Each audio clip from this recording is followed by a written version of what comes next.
আজ সকালটা একেবারেই শান্ত।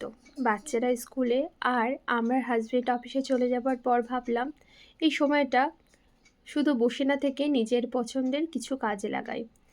আমার বিশ্বাস প্রতিদিন অল্প হলেও যদি নিজের হাতে কিছু তৈরি করা যায় তাহলে মনও ভালো থাকে আর সৃজনশীলতাও বাড়ে।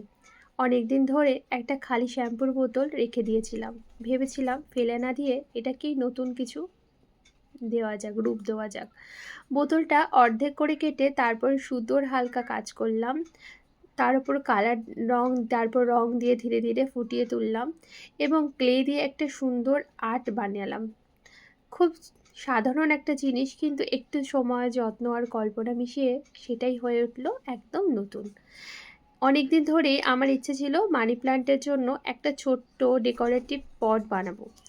আজ সেই ইচ্ছাটা পূরণ হয়ে গেল। নিজের হাতে তৈরি করে এই ছোট্ট কাজটা আমার কাছে শুধু একটা পট নয়, বরং অবসর সময়ে সুন্দরভাবে কাজে লাগানোর একটা আনন্দের স্মৃতি। আশা করি আমার এই ছোট্ট হাতের কাজটি তোমাদের সবার ভালো লাগবে। কমেন্টে অবশ্যই জানাবেন।